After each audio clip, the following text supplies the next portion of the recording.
She stepped onto the train at 9:46 p.m. It was a warm August night in Charlotte. The platform lights glowed soft yellow. Iryna Zarutska, 23, had just finished a long shift and was heading home. She was still wearing her pizza shop uniform, earbuds in, scrolling her phone. She looked just like anyone else trying to survive their 20s, exhausted, distracting themselves, and just determined to get home. The train cart was nearly empty, just a few scattered passengers. One of them, a man in a red hoodie, sat alone on a bench seat, slumped, silent and watching. Iryna didn't notice him. She took a seat directly in front of him, just one row ahead. For the next 4 minutes, the footage shows nothing unusual. Just a young woman staring down at her phone, and just a man quietly unfolding something in his hands. The train moved steadily through the South End neighborhood, the low rumble of steel on track, and the silent countdown towards a moment that should have never come. At 9:50 p.m., the man stands, and what happens next is truly one of the worst things I have ever seen. By the way, this is Dark Case, and you can call me Jack. I bring you rare and unseen true crime cases, as well as other things that you may later regret knowing, with multiple uploads every single week. So if that sounds like your kind of thing, then make sure you join the Dark Case family now by hitting subscribe and turning all notifications on. And now for today's silly little question. What's the weirdest thing that you've ever eaten? Careful, let me know down in the comments. All of your support over on Patreon, as well as right here via channel memberships on YouTube, are so appreciated, and I really can't thank you all enough. However, thank you. But now, on with the video. Candles began appearing within hours. On street corners, outside the East-West Boulevard station, in front of Zebedee's Pizzeria, the place where Iryna worked. People left flowers, handwritten notes, and tiny Ukrainian flags. Some stood in silence, others wept openly. They didn't all know Iryna Zarutska, but they all felt her loss. In the days that followed, thousands of comments flooded the internet. From North Carolina, from Ukraine, from strangers all over the world who'd never met her but were gutted by what had happened. Some comments read, "She ran from war to find peace, and peace failed her." Another, "She was just trying to get home." Her co-workers called her a true friend. Her customers said that she always smiled even at the end of a long shift. Her family too lit a candle in her memory, and then watched as the world joined them. Yeah, just heartbreaking for so many people here tonight. And they are expecting about 30 people to gather here in Marshall Park. Take a look. That is exactly where that candlelight vigil will take place. Organizers say they want to let Iryna Zarutska's family know they stand with the family. Her loved ones say she was kind and she was hardworking. She was someone who was deeply loved by so many people, including her family. The organizer of tonight's vigil says it is so important to remember how violence impacts so many communities.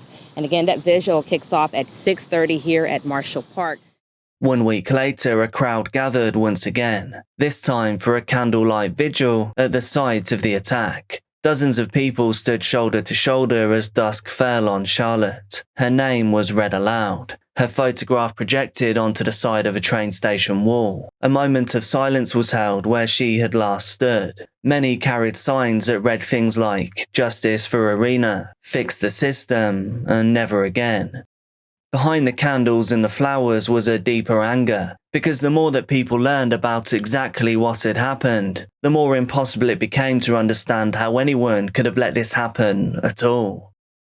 It was supposed to be just another ride home, August the 22nd, 2025, a Thursday night. Iryna had just finished a late shift that she'd recently picked up a second job in order to help with bills and to support her mom, who she lived with nearby. At around 9:45 p.m, she boarded the Lynx Blue Line at the East-West Boulevard station in Charlotte's South End, a trendy, rapidly developing area, known more for its bars and breweries than its danger. CCTV footage showed her stepping onto the train car, where she was wearing a black t-shirt with the pizzeria logo printed on it. She had her earbuds in, her hair was tucked back. She randomly chose an unremarkable seat, just wanting to get home after a long day. The man already seated behind her didn't move. No words were exchanged. There were no signs of aggression, not a single indication that this would be anything more than a quiet commute through the city that she had grown to love. For Iryna, that night was routine. It was familiar. She had ridden that same route dozens of times before. But what she didn't know, and what the public wouldn't learn until days later, was that the man behind her had not paid a fare, is that there were no police or security guards on that train car, and that in his pocket, he was holding something horrifying, something that would change everything. The train rumbled forwards, and 4 minutes passed. Iryna Zarutska was born in Kyiv on May 22nd, 2002. She was only 20 years old when the Russian invasion began. Along with her mother Anna, her sister Valeria, and her younger brother Bohdan, she would spend days in a shelter, just listening to the explosions rattle above their heads. To them, the war wasn't some far-off news item that could be ignored. It was at their doorstep.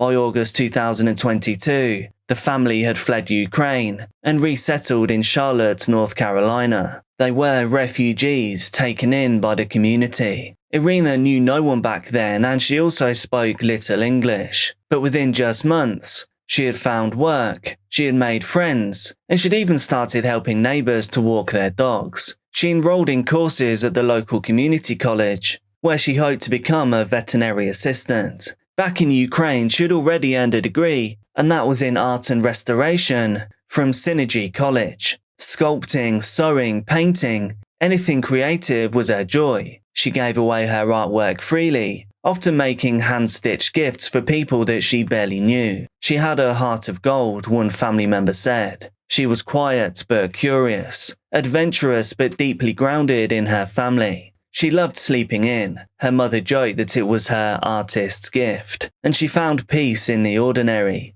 making food with her partner, cuddling with animals, sketching ideas for clothes that she dreamed of redesigning one day. She wasn't running from war anymore. She was building something new, and slowly she was falling in love with her life in America. Iryna's uncle described her as the glue of the family. She was the comforter, the confidant, the one her mother leaned on, her siblings laughed with, and her relatives turned to for reassurance. When she arrived in the United States in 2022, she lived under his uncle's roof along with her aunt, her mother, and her siblings. It was a crowded home, full of adjustment and worry, but it was said that her presence made it all easier. She didn't complain. Instead, she would ask how she could help. Her uncle remembered how she insisted on working from the very moment that she got her papers. First, she worked at a sandwich shop, then alongside her mother at an assisted living centre. Later, she picked up shifts at a pizzeria, always focused on saving money and building towards her dream of working with animals. She was also taking English classes, steadily adding words and fluency into the second life that she was forced to live, and that she was determined to build.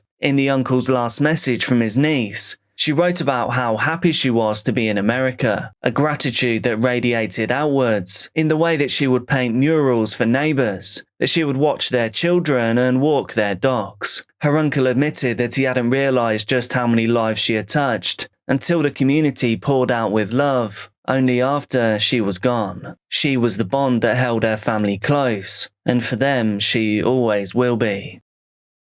Decarlos Brown Jr. should not have been on that train. He should have been in treatment, or in custody, or under supervision. But on August the 22nd, he was none of those things. He was dangerous, unstable, and now he was riding the Lynx Blue Line. At 34 years old, Brown had already cycled through the justice system for more than a decade. His record included armed robbery, felony larceny, breaking and entering, and repeated acts of violence. In 2014, he robbed someone at gunpoint in southwest Charlotte. When police arrested him, they found the stolen items and the weapon in his home. He served over 5 years in prison for that robbery. But after his release in 2020, his mental health spiraled downwards. He'd been diagnosed with schizophrenia, and he was known to suffer from hallucinations and paranoia.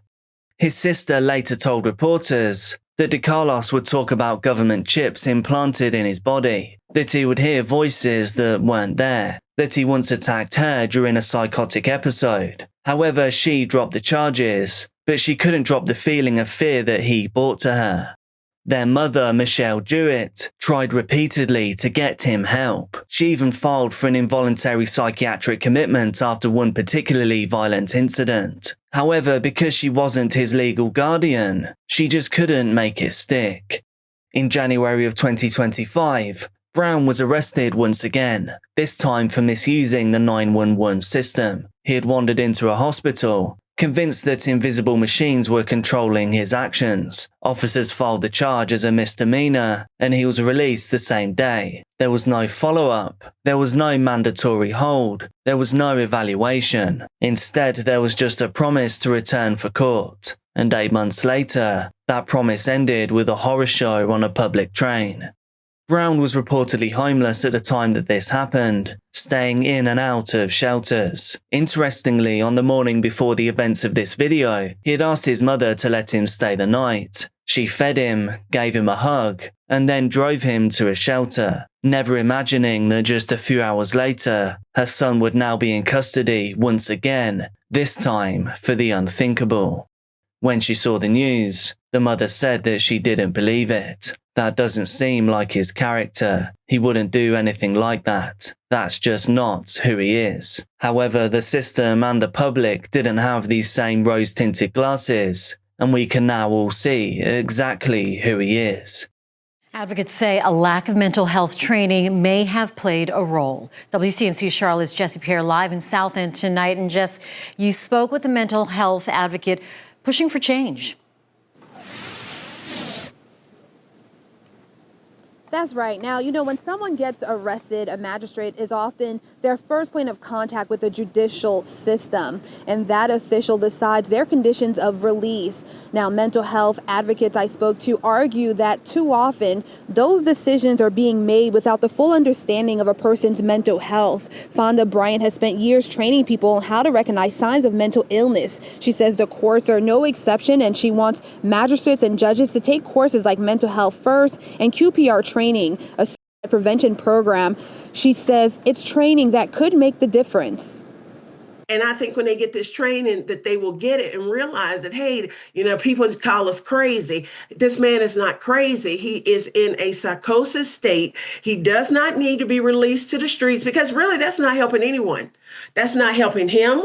That's not helping the public. He needed to be in a bed for long-term care. Mental health is not a quick fix.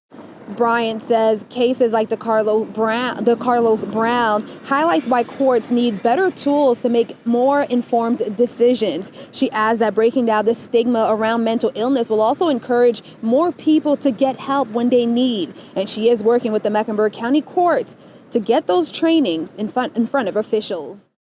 At the time of the train incident, Brown had 14 separate cases listed in state records. These range from speeding and shoplifting to violent felonies, as well as multiple mental health breakdowns. And still, nothing kept him from boarding that train even without a ticket, because there was no transit police in the area. The train operator was seated in a different car, and they couldn't see what was happening. Police officers were riding in the next car up, but by the time anyone realised what had occurred, it was already too late. Irreparable damage had already been done. Iryna left behind a mother who had already lost her home country, a sister and brother who shared childhood memories under the rumble of falling bombs, a life partner, Stace, who had just moved in with her, who spoke of her smile like it could light up an entire day. She left behind co-workers who loved her, who lit candles for her, and continue to do so every night since she's been gone. Countless friends who loved and appreciated her. Professors who called her determined. Artists who called her gifted. She left behind an entire city that failed her, and a country that she still believed in. Iryna Zarutska was not just a name on a headline. She was someone. She did matter, and she still does. Back on the train after those 4 minutes had passed, the man behind her rose suddenly. With his left hand, he gripped the metal seat rail. With his right hand, he held a sharp implement, small, foldable, and pulled from the pocket of his hoodie. Iryna didn't even turn around at first. She was still looking at her phone. She was still listening to music. And then he struck, 3 times in total. At least one sharp impact struck her straight in the neck. Surveillance footage shows her recoiling, pulling her knees to her chest, in an innate reflex to try and comfort and protect herself. Her hand goes to her mouth in shock. There's a moment, just a breath, where she looks up at him, as if trying to understand what's happening. Just 15 seconds later, she collapses. She would never say another word. Police say the attack was completely unprovoked, and if you see the footage, I'm sure you'd agree. Witnesses in the next car would later describe hearing a scream followed by silence. Some rushed in, others called for help, and the train was stopped. Brown walked down through the car and then calmly walked off at the next station, but within just minutes he was in handcuffs and Iryna was already gone. In the days that followed, Decarlos Brown Jr. was charged not only with first-degree murder, but also with committing an act causing death on a mass transportation system. This is a rare federal charge that could make him eligible for the death penalty. Officials called this an unforgivable act of violence. The Justice Department vows to seek the maximum penalty. The US attorney wept at the press conference, and Iryna's family would be forced to make one final decision. They would not be sending her body back to Ukraine. She loved America, they said. This is her home now. She should be buried here. The case is still making its way through the court system. I'll update you when any new information comes out. Be careful out there, and I'll see you soon.